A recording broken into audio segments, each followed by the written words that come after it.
नमस्कार दोस्तों।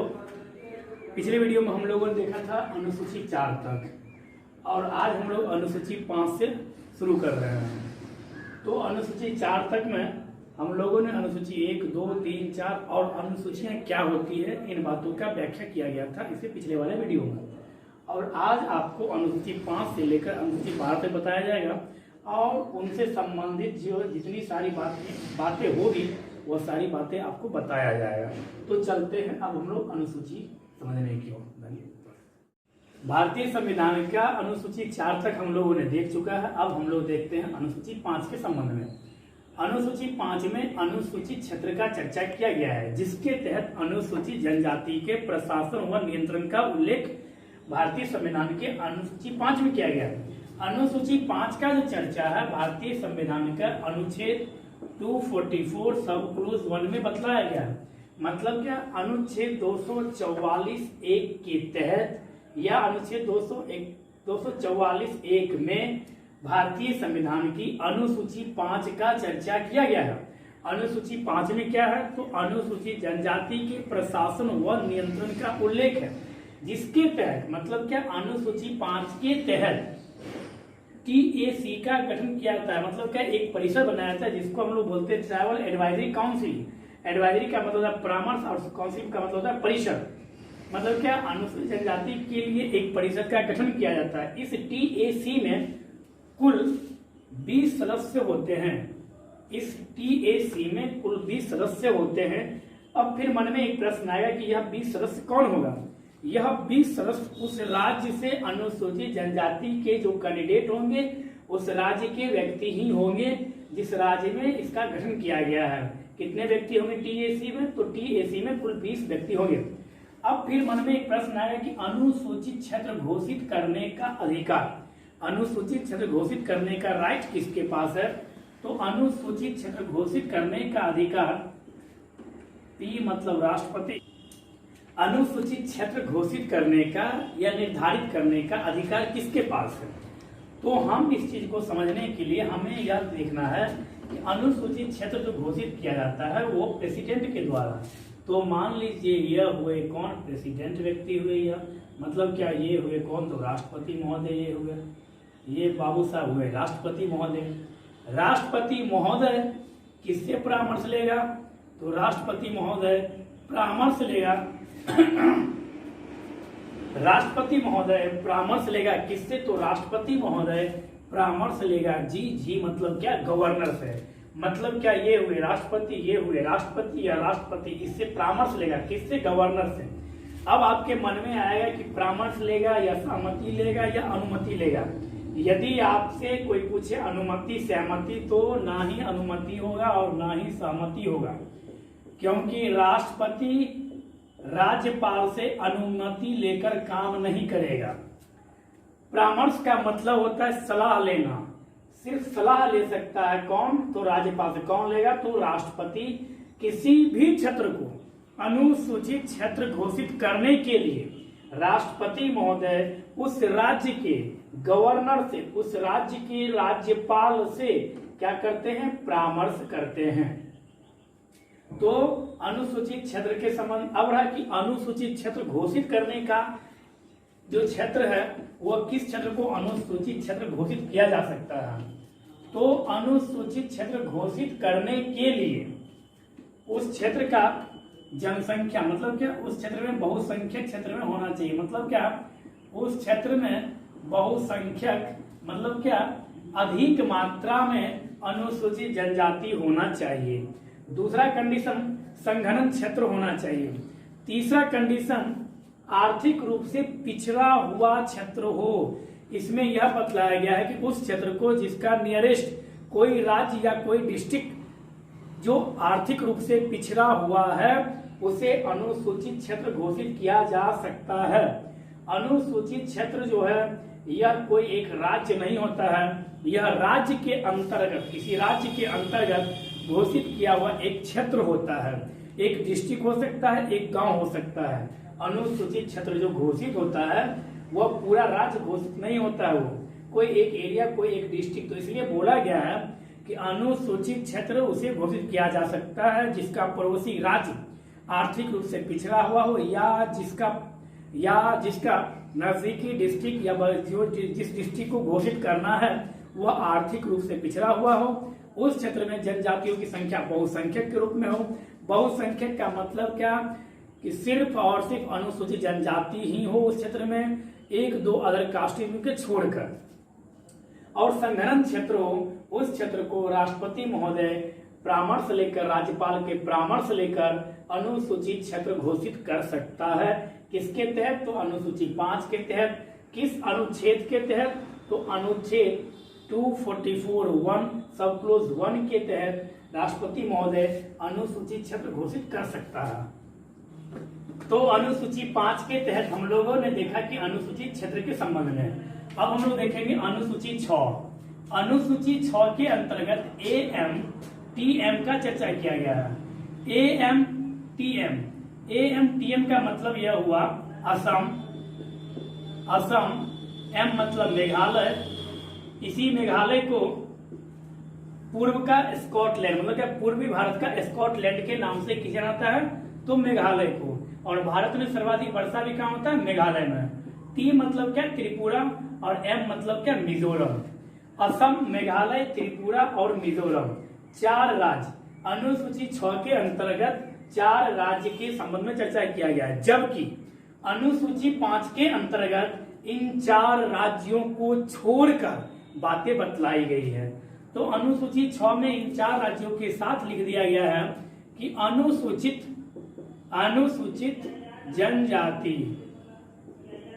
अनुसूचित जनजाति के प्रशासन व नियंत्रण का उल्लेख किसके तहत? तो अनुसूची 6 के तहत असम, मेघालय, त्रिपुरा, मिजोरम। आपके एग्जाम में मिजोरम के जगह पर मणिपुर भी दिया जा सकता है ऑप्शन में, तो हमें कंफ्यूज नहीं करना है कि यहाँ पर मणिपुर होगा, यहाँ पर मिजोरम होगा। असम, मेघालय, त्रिपुरा और मिजोरम, ना कि मणिपुर। इन 4 क्षेत्रों के प्रशासन के संबंध में उल्लेख किया गया है। अब बात रही कि अनुसूची 6 का उल्लेख भारतीय संविधान में किस अनुच्छेद में है? तो अनुच्छेद 244 सब क्लोज 2, मतलब क्या? अनुच्छेद 244 का क्लोज 2 में है अनुसूची 6 का चर्चा, जबकि 244(1) में किसका चर्चा है? तो अनुसूची 5 का चर्चा है। अनुसूची 5 के अंतर्गत भारत में कुल 10 राज्यों को, 10 ऐसे राज्य हैं भारत में जिन्हें अनुसूचित क्षेत्र घोषित किया गया है। अनुसूचित क्षेत्र भारत में कुल कितने राज्यों को घोषित किया जा सका है? तो 10 राज्यों को। कौन कौन सा राज्य है अनुसूची 5 के अंतर्गत? हम लोग बोलेंगे तो आंध्र प्रदेश, M मतलब महाराष्ट्र, मतलब मुंबई, G मतलब गुजरात, आंध्र प्रदेश, महाराष्ट्र, गुजरात, झारखंड, ओडिशा,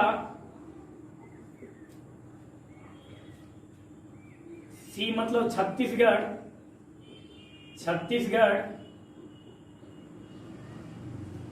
मतलब क्या?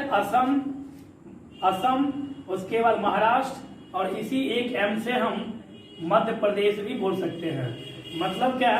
आंध्र प्रदेश, महाराष्ट्र, मध्य प्रदेश, गुजरात, झारखंड, ओडिशा, छत्तीसगढ़ और 2-4 राज्य को मिलाकर टोटल 10 राज्यों को अनुसूचित क्षेत्र घोषित किया गया है अनुसूची 5 के अंतर्गत। अब हम लोग देखते हैं अनुसूची 7।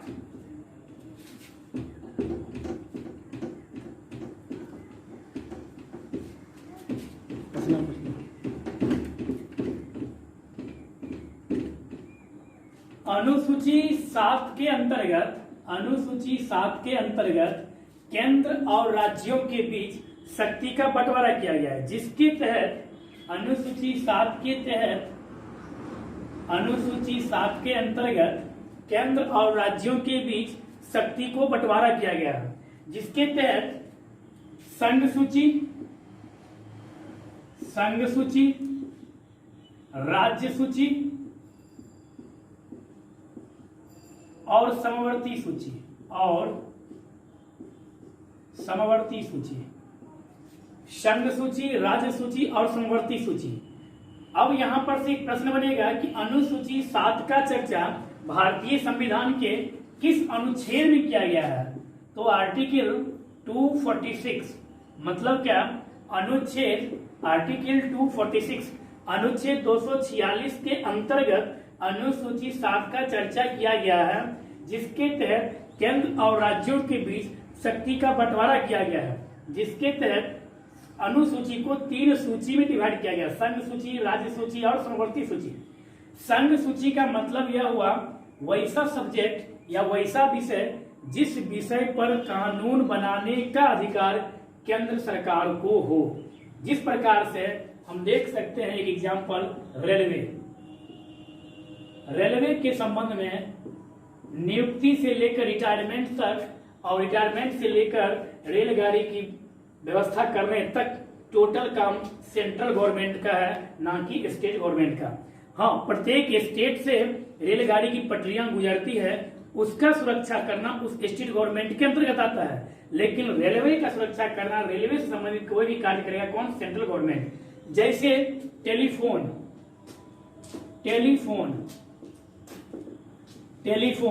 यह भी सब्जेक्ट है, टेलीफोन यह सब्जेक्ट भी है किसका? यह भी है सेंट्रल गवर्नमेंट का। राज्य सूची का मतलब हुआ स्वास्थ्य विभाग, स्थानीय प्रशासन का मतलब यह कि प्रत्येक स्टेट का अपना अपना पुलिस होता है, जैसे बिहार राज्य police, Madhya Pradesh police, Chhattisgarh police, उसका वेतन भत्ता जो भी है वह टोटल स्टेट गवर्नमेंट के द्वारा दिया जाएगा। और राज्य सूची के अंतर्गत स्वास्थ्य विभाग, जितने भी सरकारी अस्पताल हैं, स्वास्थ्य का देखभाल करना स्टेट गवर्नमेंट का यह इशू है। मतलब क्या कि राज्य सूची के अंतर्गत जो विषय आते हैं उस पर कानून बनाने का अधिकार राज्य सरकार को है, जबकि जो विषय संघ सूची के अंतर्गत आते हैं उस विषय पर कानून बनाने का अधिकार सेंट्रल गवर्नमेंट के पास है। तो संघ सूची में वर्तमान समय में लगभग 100 विषय हैं। 100 विषय मतलब कि 100 सब्जेक्ट संघ सूची के अंतर्गत आता है। राज्य सूची स्टेट गवर्नमेंट। अब समवर्ती सूची का मतलब वैसा विषय जिस विषय पर स्टेट और सेंट्रल गवर्नमेंट, स्टेट गवर्नमेंट और सेंट्रल गवर्नमेंट दोनों गवर्नमेंट मिलकर कानून बनाए, लेकिन यदि दोनों के कानून बनाने के तत्पश्चात यदि विवाद की स्थिति उत्पन्न हो, तब उस परिस्थिति में सेंट्रल गवर्नमेंट के द्वारा बनाया गया कानून फॉलो होगा और स्टेट गवर्नमेंट के द्वारा बनाया गया कानून फॉलो नहीं होगा। कंडीशन यह होना चाहिए कि दोनों का विषय एक ही हो। जिस प्रकार से मान लीजिए यदि कोई दंगा हुआ, मान लिया जाए कि स्टेट गवर्नमेंट में यदि कोई दंगा हुआ और स्टेट गवर्नमेंट ने अपने यहाँ कोई कानून बनाया है कि दंगा जो किया उसे फांसी दे दिया जाए, मतलब हमें यह समझना है ना कि वास्तव में ऐसा एक एग्जाम्पल हम ले रहे हैं। और इसी दंगा के लिए सेंट्रल गवर्नमेंट ने कानून बनाया है कि जो दंगा करेगा यदि वो पकड़ा गया और उसके खिलाफ यदि एविडेंस है, मतलब सबूत है, तो उस व्यक्ति को 3 साल की सजा होगी। इस परिस्थिति में, इस कंडीशन में सेंट्रल का कानून फॉलो होगा, ना कि स्टेट का कानून फॉलो होगा। स्टेट का कानून तब फॉलो होगा यदि यह सब्जेक्ट स्टेट गवर्नमेंट का है तब। जिस प्रकार से आप इलेक्शन के टाइम में देखते हैं कि जब भी लोकसभा का चुनाव होता है या विधानसभा का चुनाव होता है तो आर्मी को बुलाया जाता है, तो उस समय जो हमारे मिलिट्रियन आते हैं हमारे स्टेट में इलेक्शन करवाने के लिए, तो उसकी मांग राज्यपाल महोदय, राष्ट्रपति महोदय से करते हैं और राष्ट्रपति महोदय का यह रिस्पॉन्सिबिलिटी है या लायबिलिटीज है कि इलेक्शन के दरमियान प्रोटेक्शन प्रदान करवाए। उस समय यदि किसी भी मिलिट्रियन का या कोई भी घटना घटित होता है तो इसके लिए जिम्मेवार है कौन? सेंट्रल गवर्नमेंट, क्योंकि मिलिट्री जो है, आर्मी जो है, वह राज्य सूची के अंतर्गत नहीं आता है।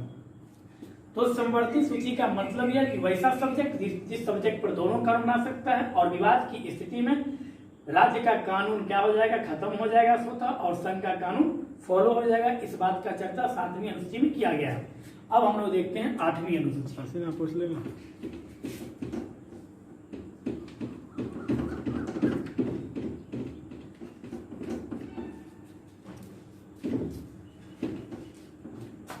अब हम लोग देखते हैं 8वीं अनुसूची। अनुसूची 8। अनुसूची 8 के अंतर्गत 22 भाषाओं का उल्लेख किया गया है। क्या किया गया है? तो 22 भाषाओं का उल्लेख, 22 भाषाओं का उल्लेख भारतीय संविधान की 8वीं अनुसूची के अंतर्गत किया गया है। अब यहां से एक प्रश्न बनता है कि कौन सी एक ऐसी भाषा है जो किसी राज्य की राजकीय भाषा है लेकिन उसे भारतीय संविधान के 8वीं अनुसूची में जगह नहीं दिया गया है? तो वह भाषा है अंग्रेजी। मतलब क्या अंग्रेजी जो इंग्लिश जो लैंग्वेज है वह नागालैंड की राजकीय भाषा है, फिर भी उसे भारत के संविधान में 8वीं अनुसूची में जगह नहीं दिया गया है। 8वीं अनुसूची में अंग्रेजी को शामिल नहीं किया गया है, 8वीं अनुसूची में भोजपुरी को शामिल नहीं किया गया है। चर्चा चल रहा है कि भोजपुरी को 8वीं अनुसूची में शामिल किया जाए, लेकिन अभी तक 8वीं अनुसूची में भोजपुरी को शामिल नहीं किया गया। मैथिली एक लैंग्वेज है जो मिथिलांचल में बोला जाता है और मैथिली को 92 अमेंडमेंट मतलब क्या 92वां संविधान संशोधन के तहत मैथिली को भारतीय संविधान के 8वीं अनुसूची में जोड़ा गया। मतलब क्या मैथिली जो लैंग्वेज है वह एक संवैधानिक भाषा है, जबकि पार्लियामेंट्री लैंग्वेज संसदीय भाषा जो है संसद द्वारा आर्टिकल 120 मतलब क्या आर्टिकल 120 में यह लिखा हुआ है कि पार्लियामेंट का जो कार्य होगा वह एच और ई मतलब क्या हिंदी और इंग्लिश में होगा। इतने सारे बातों का उल्लेख होते हुए भी या होने के बावजूद भी इंग्लिश को 22 भाषाओं की संज्ञा में या संविधान में दर्जा प्राप्त नहीं है। अब हम लोग देखते हैं अनुसूची 9। अनुसूची 9 के अंतर्गत भूमि अधिग्रहण,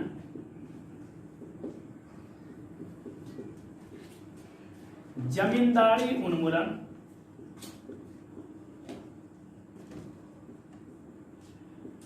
और संपत्ति।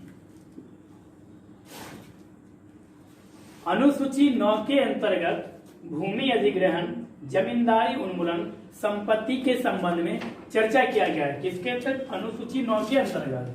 अनुसूची 9 के अंतर्गत कुल 284 कानूनों का चर्चा किया गया। अनुसूची 9 के अंतर्गत कुल 284 कानूनों का चर्चा किया गया है।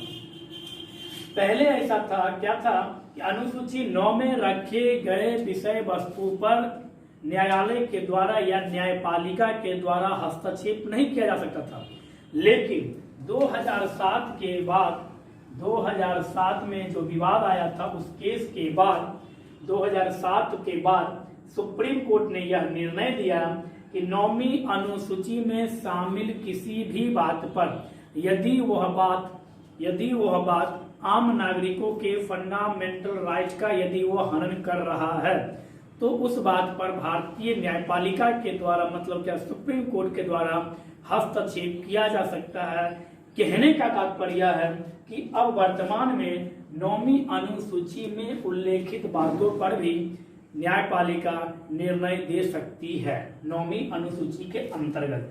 अब रहा फिर मन में एक प्रश्न आया कि 9वीं अनुसूची को भारतीय संविधान में कब जोड़ा गया? तो 9वीं अनुसूची को भारतीय संविधान में 1951 में जोड़ा गया। किस अमेंडमेंट के तहत? तो फर्स्ट अमेंडमेंट के तहत, पहला संविधान संशोधन के तहत 9वीं अनुसूची को भारतीय संविधान में जोड़ा गया था। अब बात रहा 10वीं अनुसूची।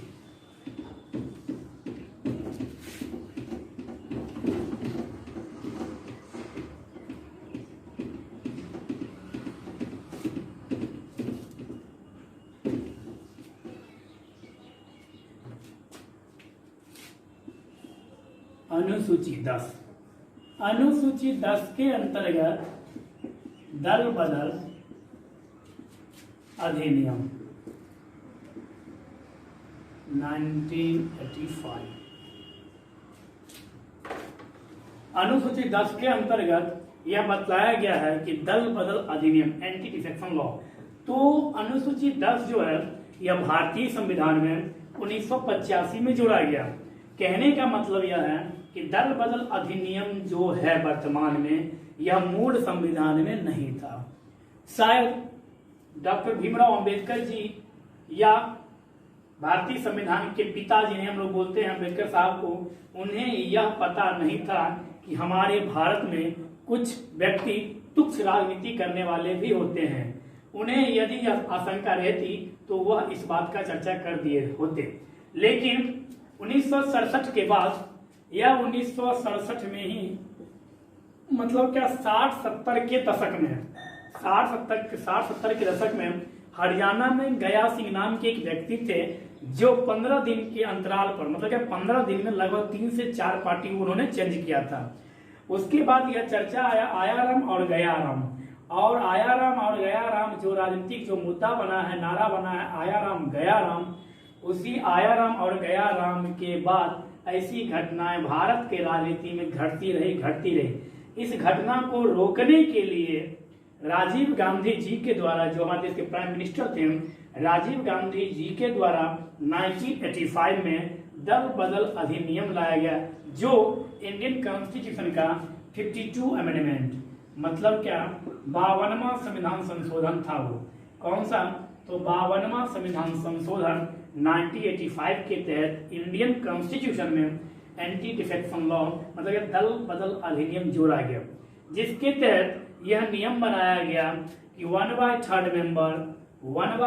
मेंबर यदि किसी पार्टी के किसी अन्य पार्टी में मिल जाता है तो उसे दल बदल अधिनियम का उल्लंघन नहीं माना जाएगा। कब? तो 52 अमेंडमेंट 1985 के तहत कितना मेंबर? तो 1/3 मेंबर। जबकि 91 अमेंडमेंट 51वां संविधान संशोधन के तहत इस दल बदल अधिनियम में अमेंडमेंट कर दिया गया। क्या अमेंडमेंट किया कि 1/3 की जगह पर 2/3 कर दिया गया। मतलब क्या 2/3 सदस्य यदि किसी पार्टी के किसी अन्य पार्टी में जाकर मिलते हैं तो उसे दल बदल अधिनियम का उल्लंघन नहीं माना जाएगा। यदि 2/3 से कम सदस्य किसी अन्य पार्टी में जाकर मिल जाते हैं तो उसे दल बदल अधिनियम के तहत निर्योग्य घोषित किया जा सकता है। अब यहाँ पर समझना है हमें कि दल बदल अधिनियम के तहत मेंबर को डिस्क्वालीफाई कौन घोषित करता है। तो दल बदल अधिनियम के तहत यदि आप एमपीज हैं या आप एमएलएज हैं, मतलब कि यदि आप विधायक हैं या आप सांसद हैं, यदि आप विधायक हैं और विधानसभा के मेंबर हैं तो विधानसभा के अध्यक्ष के पास यह राइट है। तो विधानसभा अध्यक्ष के पास यह राइट है कि वह उस व्यक्ति को, उस विधायक को सदन में बैठने से मना करे, मतलब क्या उसे डिस्क्वालीफाई कर दे। यदि आप विधान परिषद के मेंबर हैं तो विधान परिषद के अध्यक्ष के पास यह राइट है।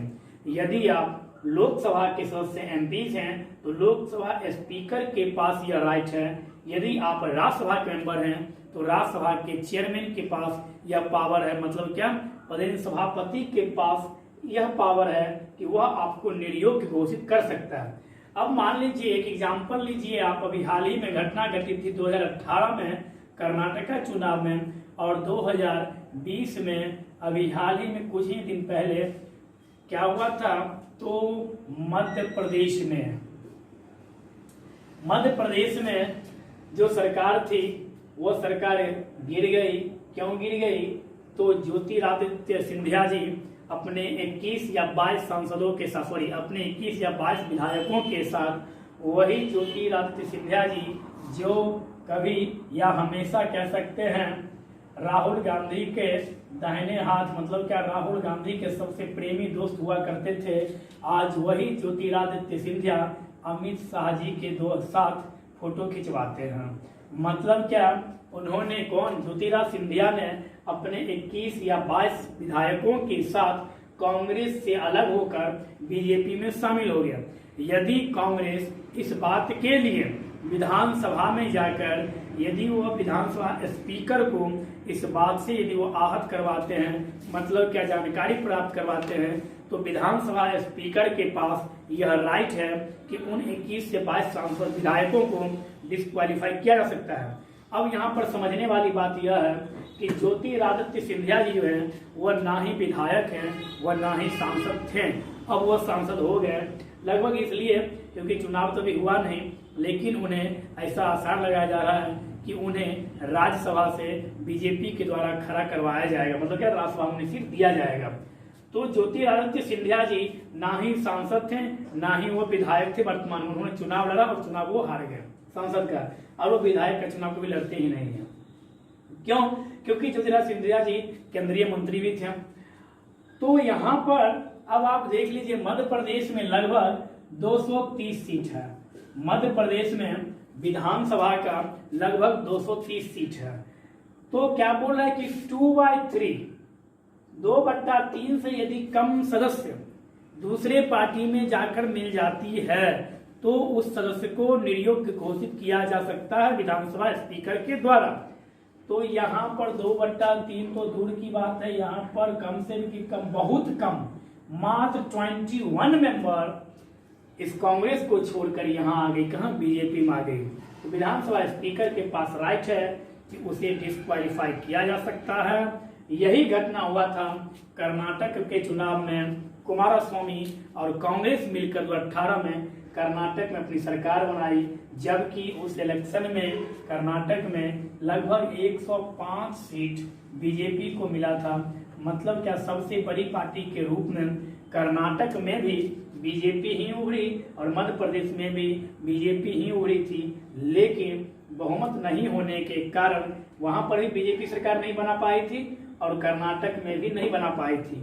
इस कंडीशन में 2018 में क्या हुआ, जेडीएस और कर्नाटक में कांग्रेस मिलकर कर्नाटक में क्या हुआ, मंत्रालय बनाया, मतलब क्या मुख्यमंत्री पद की शपथ लिया गया, मतलब क्या सरकार बना ली। लेकिन वहां पर फूट डालकर या जिस भी प्रकार से हो बीजेपी के पास फिर बहुमत आया और वहां के जो मुख्यमंत्री थे उन्हें इस्तीफा देना पड़ा, और तब आकर वहां के मुख्यमंत्री कुमारस्वामी जी उन्हें इस्तीफा देना पड़ा, जबकि कुमारस्वामी जी के पास मात्र 34 सीट आया था उस इलेक्शन में। तो कहने का मतलब यह है कि दल बदल को रोकने के लिए, तुच्छ राजनीति से बचने के लिए भारत के संविधान में दल बदल अधिनियम लाया गया था। तो अब जब कोई पूछे आपसे कितना, तो 2/3 किस अमेंडमेंट, 91 अमेंडमेंट, 91 अमेंडमेंट जब भी पूछे तो वर्ष होगा 2003। अब इस 91 अमेंडमेंट 1991 से एक प्रश्न बन जाएगा, अब आप बना लीजिए। 1951 में ही राजीव गांधी जी को भारत रत्न दिया गया, भारत रत्न दिया गया। मतलब क्या, 52 अमेंडमेंट जिसके द्वारा लाया गया उन्हें 1991 में राजीव गांधी जी को भारत रत्न दिया गया। भारत रत्न देश का सर्वोच्च नागरिक सम्मान है।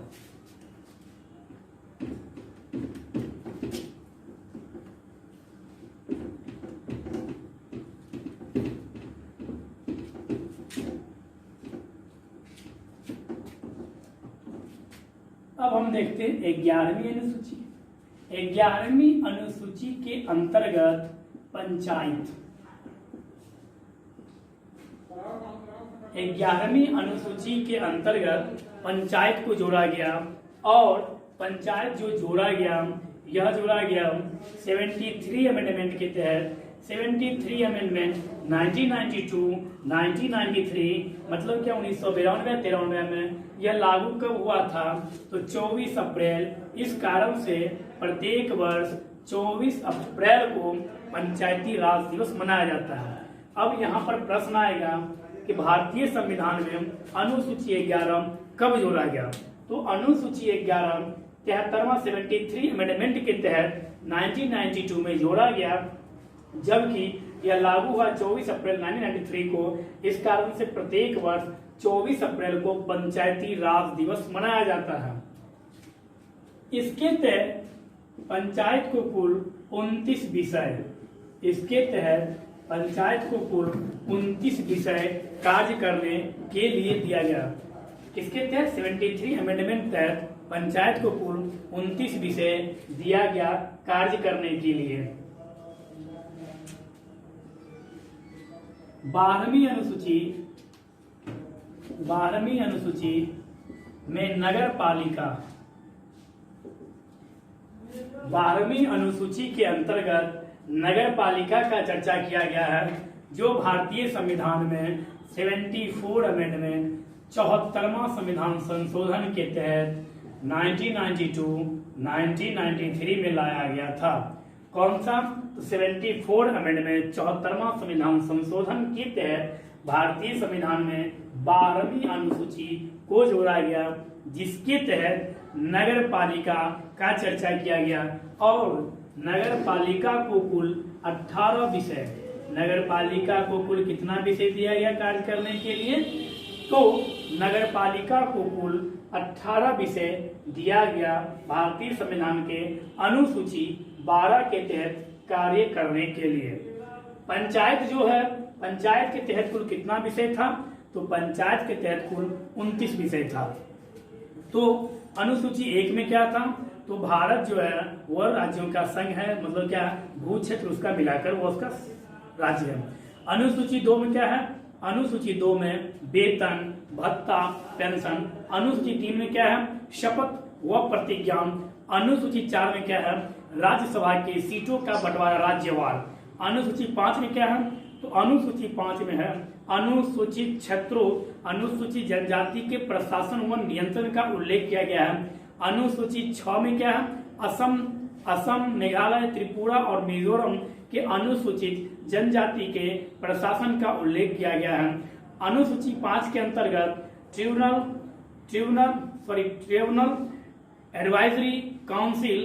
ट्राइबल एडवाइजरी काउंसिल का गठन किया गया, जिसके तहत कुल 20 सदस्य उसमें होते हैं। किसमें? टीएसी में। अनुसूची 5 के अंतर्गत राष्ट्रपति के द्वारा राज्यपाल के परामर्श पर किसी भी क्षेत्र को अनुसूचित क्षेत्र घोषित किया जा सकता है। और भारत में वर्तमान में कुल 10 राज्य ऐसे हैं जिसे राष्ट्रपति के द्वारा राज्यपाल के परामर्श पर अनुसूचित क्षेत्र घोषित किया जा चुका है, जैसे आंध्र प्रदेश, मध्य प्रदेश, महाराष्ट्र, गुजरात, छत्तीसगढ़, झारखंड। ये सभी राज्य अनुसूचित क्षेत्र के अंतर्गत आते हैं, लेकिन असम, मेघालय, मिजोरम और त्रिपुरा ये क्षेत्र अनुसूची 5 के अंतर्गत नहीं आते हैं। मतलब क्या? अनुसूची 5 के अंतर्गत जो क्षेत्र आते हैं वह क्षेत्र अनुसूची 6 के अंतर्गत नहीं आते हैं। अनुसूची 6 के अंतर्गत स्वायत्त शासी परिषद का गठन किया जाता है, स्वायत्त शासी निकाय का गठन किया जाता है। किसके तहत? तो अनुसूची 6 के अंतर्गत। अनुसूची 7 में क्या है? केंद्र और राज्यों के बीच शक्तियों का बंटवारा, जिसके तहत संघ सूची, राज्य सूची, समवर्ती सूची का चर्चा किया गया है।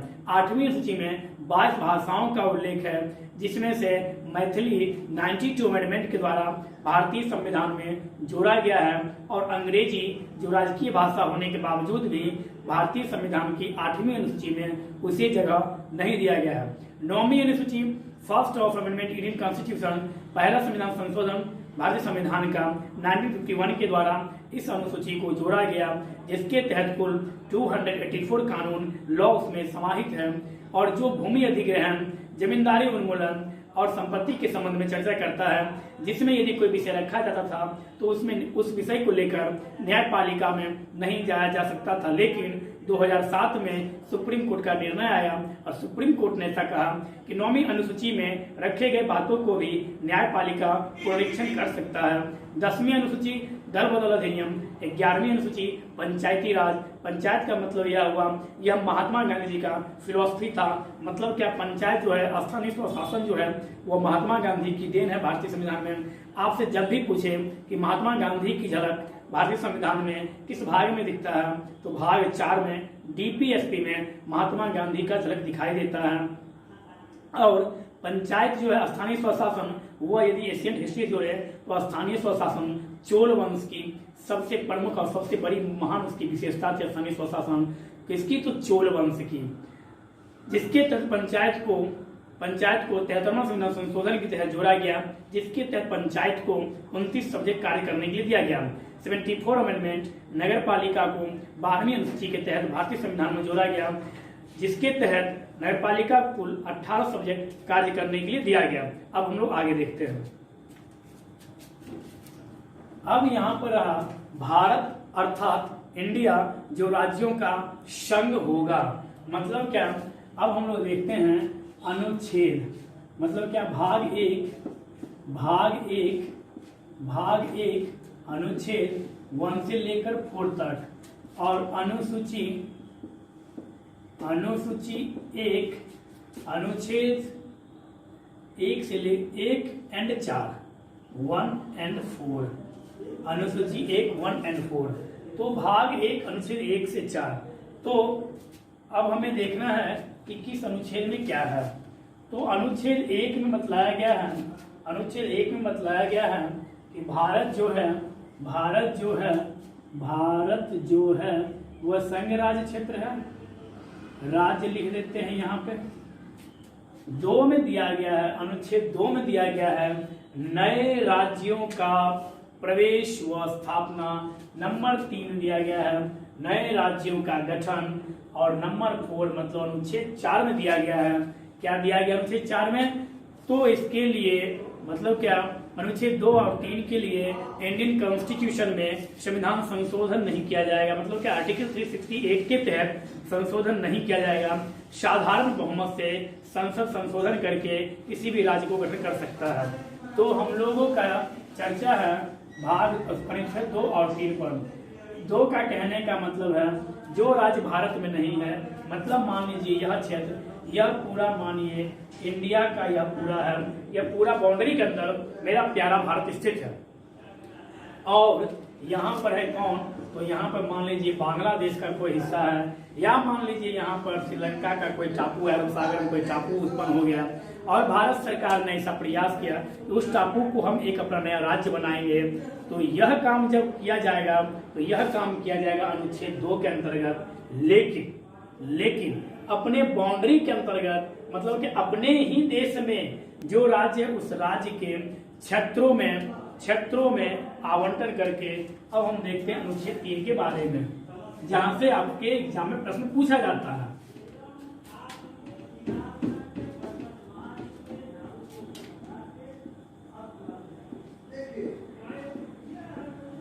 अनुच्छेद 3 के अंतर्गत राज्य के निर्माण करने के लिए भूभाग मिलाकर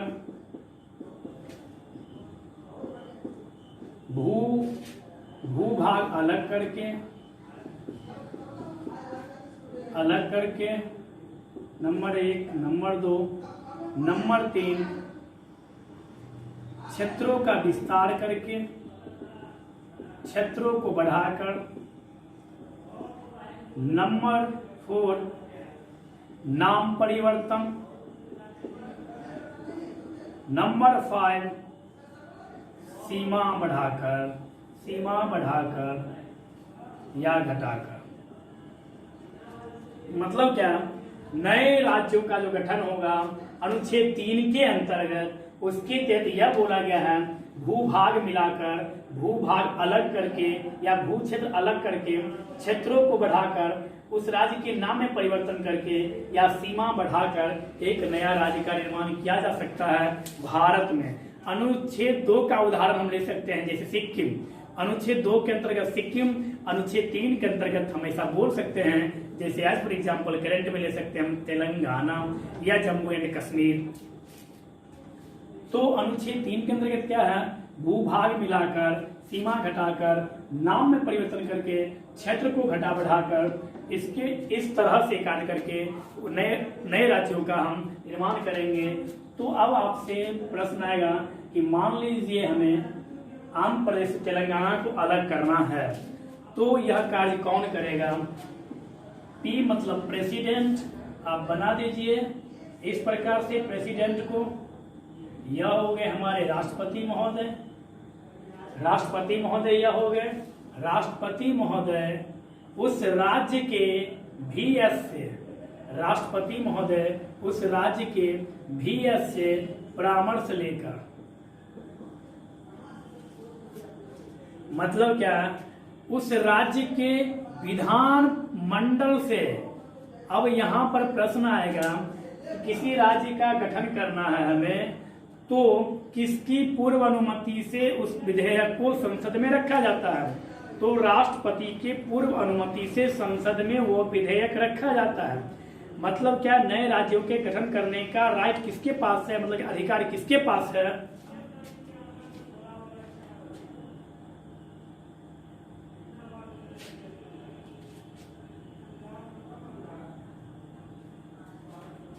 किसके पास है? तो वह है राष्ट्रपति के पास।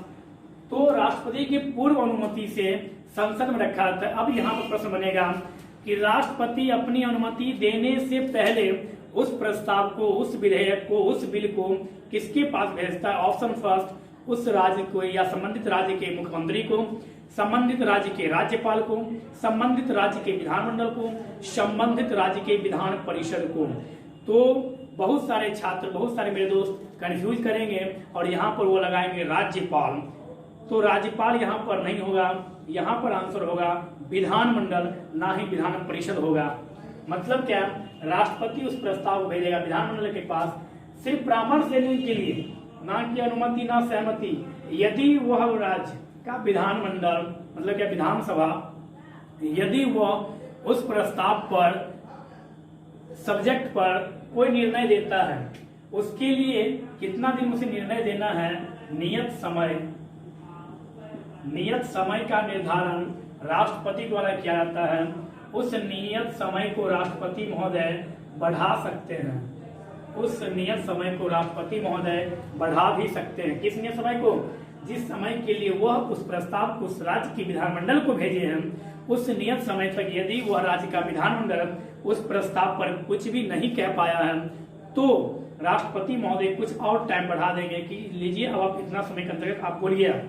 यदि वो उसमें भी नहीं कुछ बोलता है तो वह प्रस्ताव स्वतः समझा जाएगा कि मान्य हो गया है और पार्लियामेंट में रखा जाएगा, मतलब संसद के द्वारा राज्यों का गठन किया जा सकता है।